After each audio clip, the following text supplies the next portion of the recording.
This is Courage Barbell. I'm Chad Ikes. Tonight, I'm going to go through a forearm training session that I do. I just went through a rotator cuff session and did this forearm session to time them out and see my rotator cuff session, which was the last video, took me about 15 or 20 minutes. This one took me 20, 25 minutes to get through the whole thing. Really simple, really easy. But if you think about it, I see a lot of people that don't do their forearm work. They train everything else. And then when they're doing their lifts, they don't ever focus on their forearms. I see a lot of people doing curls and they're all weak wristed. So they're not getting a good contraction on their bicep when they're working. I'll see them do a lot of stuff where their wrists are weak. And lately I've seen tons and tons of bench pressers that are losing pounds, lots of pounds, because their wrists are too goddamn weak. Either they can't go wide because they don't have the flexibility, mobility, or strength. And then when they bench with this huge curve. So their elbows are always trying to go out to the side. They're not staying under the bar. They're not getting a direct drive. It'd be like punching somebody like this. You don't want to do that. You want to punch them like this so everything transfers straight through. Now a bench, you have a bar in your hand, so it's going to modify a little bit. And you can watch more of the Courage Barbell YouTube videos where I cover where your wrist should be and how you should be setting up for the bench. But this is something I keep seeing, so I thought, hey, forearm work's pretty basic, but you know what? I'm going to shoot a video. Hopefully I can help somebody out or convince some people to start doing more forearm work, because it is so important in lifting and in life too. I recently saw a study where they were comparing life expectancy to hand strength and forearm strength. And I don't know why, you got to put together how you want to put it together, but the two are definitely correlated. The stronger your grip and your wrists are, the longer you're going to live. So, as with the rotator cuff video, there's a lot of different exercises, a lot of different variations you can do. I'll cover some more variations in other videos. Right now, I want to cover this 20-25 minute session that you can just follow through, write it down, and then go do it yourself. What we're going to do is we're going to start with wrist extension, because it's a lot of people are weak in their flexion, but we need to work the joints in every plane to make a strong joint. What is antagonistic and protagonistic? Every joint has antagonistic and protagonistic muscles. If they get out of balance, that's when you have problems with the joint. So it's always best to work both ends or all ends. If it's a multiple joint with multiple directions, it's best to work all of them. So I'm going to start with wrist extension. And I'm just going to be right here, coming up.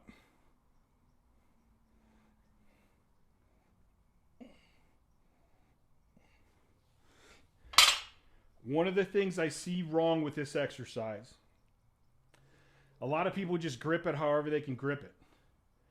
Grip that bar like you're going to grip it in the bench press. Set it in your forearm correctly so your wrist is nice and straight, and I actually line my wrist up how it would look in a bench. And then a lot of people, again, they ego lift.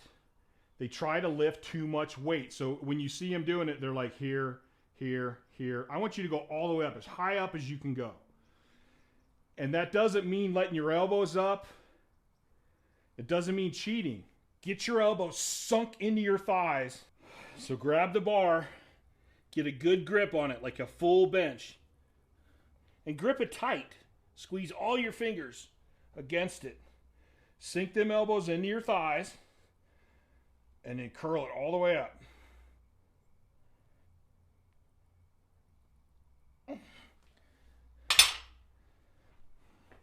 Next, we're going to move to wrist flexion. So we did extension, now we want to do flexion. This one, again, it's very important. Grip it like you're going to grip a bench. I keep seeing people do this exercise, and instead of having their wrist straight, they'll grab like this. And so they're trying to do an extension like this. You want that wrist straight where you can get the full flexion and extension.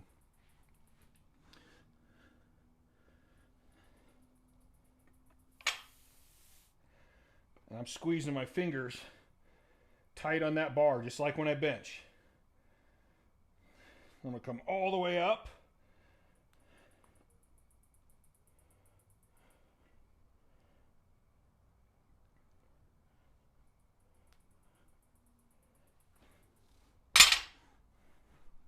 It's really easy. Very simple concept. There's a few things. Make sure you're gripping the bar right. Make sure you're squeezing all of your fingers into that bar. Make sure you're setting the bar right. If you're not coming all the way up, drop weight. It's not that big a deal. You're going to get stronger.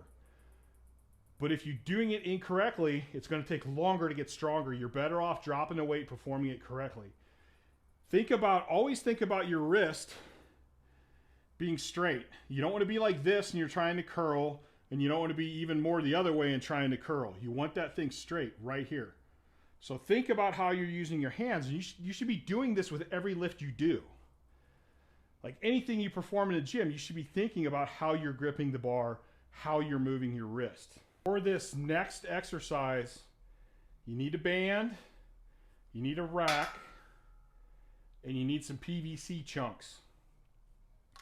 I just ran up to the hardware store, got me some 2-foot chunks of 1 inch and 1.25 inch pipe. These are all my 1-inch pipes. I cut them into sections. So I have a small one that's about the size of my hand. So that's probably 4 or 5 inches. Then I have some different length ones, and I probably need one more a little bit longer. Then I took some sandpaper. I think I used like 120, what was it? 120, 200, and then like 280 or something. And you want to round out, you want to cut these, and then you want to round out the inside here. And you want to round out the inside, and I round out the outside, and then I just smooth it down. It'll 100 or 120 will cut it down fast. And then you're just smoothing it out. And the only reason we're doing that is because we're going to put the band inside of this. And if you leave it sharp, it's going to wear your band out faster. And there's no reason, because once you cut this and make this, it's good forever. You're not going to mess it up. Then, if you're lazy, like me, this is actually just like a cord tie you can get from any Home Depot store. If you have any like baling wire, if you have an old hanger, all you got to do is put a little hook on one end and have the wire. So what I'm going to do here is I'm going to grab me a band, and I just grabbed a mini. The different sizes, like if you go inch, 1.25 inches, and maybe I can't remember the next size up. I know there's a 2-inch. That's just all going to work your grip and what feels good to you. 1 inch is pretty good. If you do go to a bigger band, or you need a bigger band, you need a bigger hole to go through. So what I do is I slide my little wire through, hook my piece, then I can pull it through easier because I'm lazy. Now I'm going to hook it around. I'm going to go around this hook, and I'm going to go around this hook. And as you can see, I got this about at, again, 90-degree height. It's a little low, but I'll pull it up. Not a big deal. Then what we're going to do is we're going to grab this tube right here. And again, grab it like you would a bench bar. So I'm going to grab this really straight right here. I'm not going to grab it like this, if you can see that. So I'm going to grab it really straight so it's like this right here. I'm not going to let it go like this. I'm not going to grab like this where I'm twisting like this or that. So I'm going to grab really straight.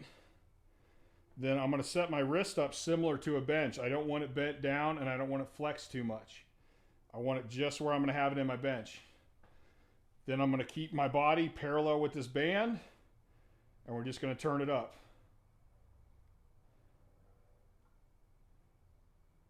And I don't want, just like when we're doing external, internal rotation, I want this elbow tucked into my side. I don't want it coming out at all.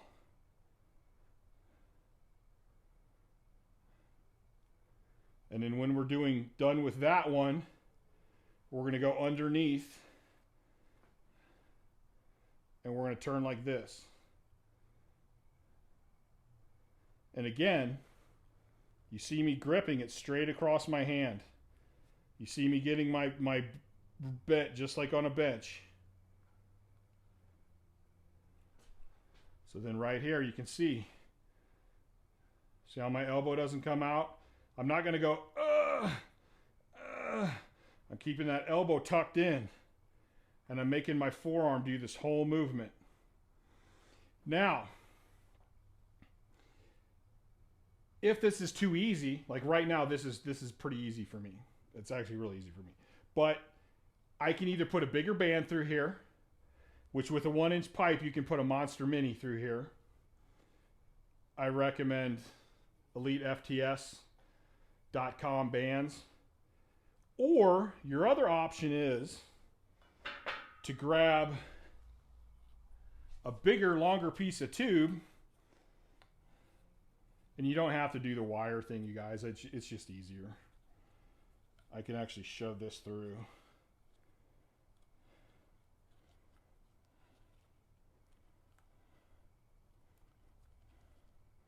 See, the wire was so much easier. I can actually shove this through, and now I have a bigger piece, which is going to create more resistance. So you have the option of changing the bands or changing the handle that you have to create more resistance. The longer this handle gets, the more band it's got to twist. So the more resistance you're going to have. So we have supination, and then you have pronation.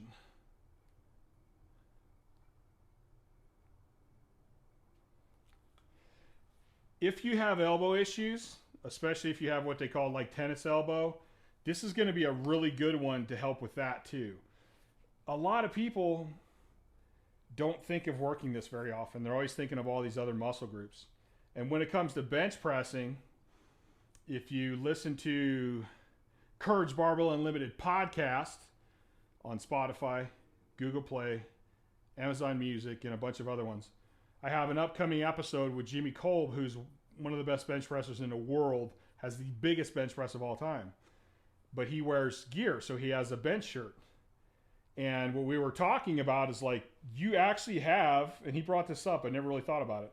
You have your wrist wrap from here to here. Then you have your shirt from here up. This is one of the only parts that's completely and utterly exposed to all that massive amount of weight. Well, the stronger this is, the less pain you're going to have to deal with and the less shit you're going to have going on. Don't forget, you have two bones running in here. And there's a lot of muscles, a lot of tendons, a lot of ligaments all in here doing a lot of different stuff. It's really important to keep those strong. What we're going to do next is we're going to drop these hooks down as far as we can go. And we're going to work on more movements for the wrist. With this next one, I'm going to use a little longer tube just because it feels better to me doing that.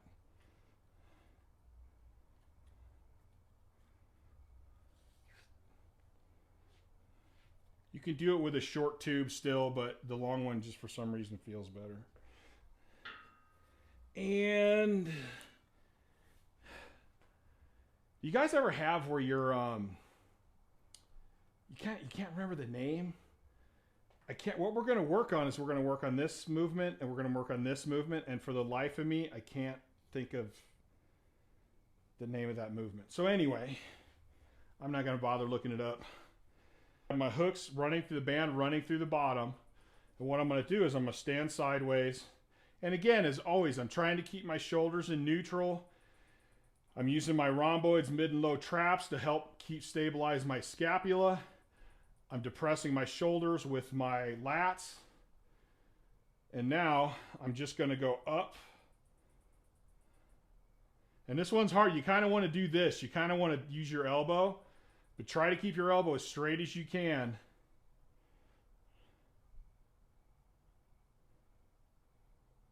And this is another one. You really want to grip this piece of PVC just like you're going to do in a bench bar.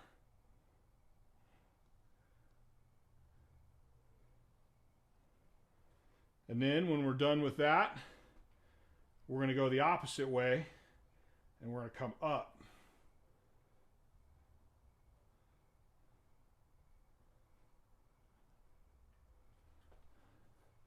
So if you have a longer handle, you're going to reach back further on the handle when you're coming up.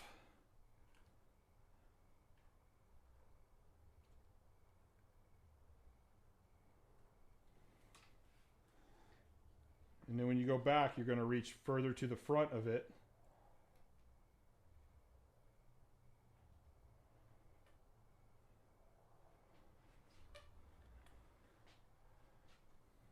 That's it for that one.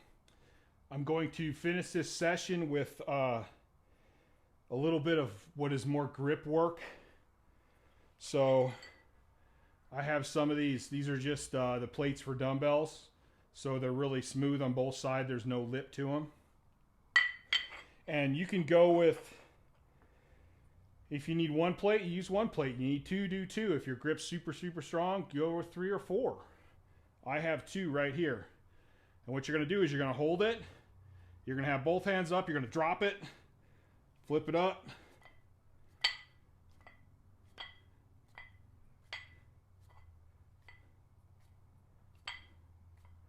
And basically when I count, I'll be like, I'll start here and I'll be like 1, 2, 3, 4, 5.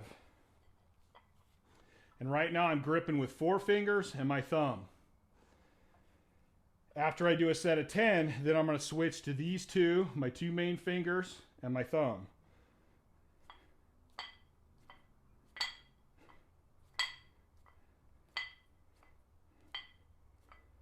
Then I'm going to switch to my pinky and whatever finger that is next to my pinky finger and my thumb.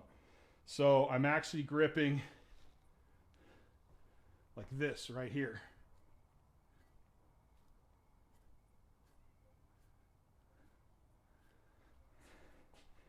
And you can, if you have time and you want to do it, usually your first 2 fingers are pretty strong. A lot of times in our deadlift, if you have grip problems, you'll lose your pinky and then every other finger follows after it. So a lot of people, they're working their first 2 fingers. I'm like, no, you need to spend more time working your last 2 fingers. Work the weakest fingers and make them stronger because they're the weakest link. So I don't even know if I can do it with this one. Oh.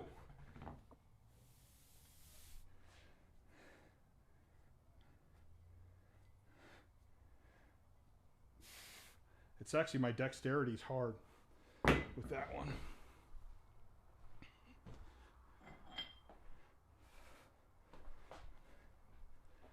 Okay, I had to ego down to another one.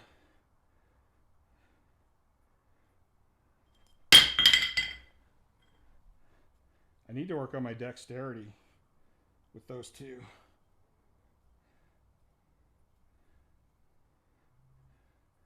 Now the other finger is fine. So even at that, I mean, you can mix this all up. There is no, hey, this exercise with this many sets and reps. Mix it up. Come up with your own. You can go pinky, pinky, second finger, next finger, next finger, next finger, next finger, and just keep working it back because that dexterity is going to be really good for you as well. Or go to whatever one you can start. Like right now I'm doing individual fingers, which actually helps me if I do individual fingers. It helps my motor patterns. And you can see I'm actually stronger Now going with each one.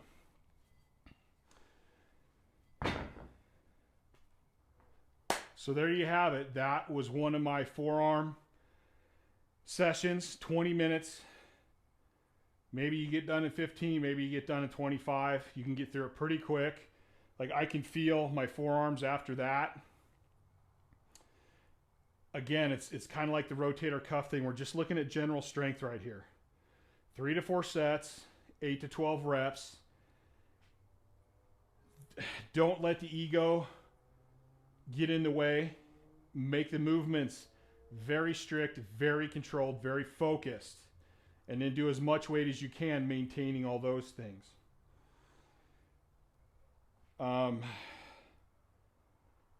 There are a lot of different ways to do those. A lot of those flexion, extension, supination, pronation. There's a lot of different ways you can do it. I just showed you, this is just one session that I do. I'll do a lot of sessions that are very similar to this, but I'll rotate exercises in and out depending on what I'm doing and what I think. Right now, I really like the band, supination and pronation. That's working really well for me. So I'm going to stick with it for a little bit till it doesn't work well, and then I'll go back to using a hammer or a shoulder rock or whatever else I need to do to change it up a little bit. Please like this channel. Please subscribe to this channel. Please share this channel. Trying to grow it over at least 1,000 right now. Check out Chad Ikes on Instagram. I have a Facebook that's connected to it, but I don't do a lot on Facebook. Just whatever goes through Instagram. Please, Courage Barbell Unlimited podcast. I had a little brain freeze right there. I think I mentioned that earlier. Go check it out. Spotify, Google Play, Amazon Music, and more. Please go to couragebarbell.com. Pick up some apparel, a hat, a t-shirt, shorts, sweats. I got some new apparel coming out here soon whenever I get a chance to get it up and going. And I appreciate everybody watching. I hope you're learning a lot. I hope I'm giving you some stuff that's really going to help you out and make you stronger. And until next time, I'm out of here.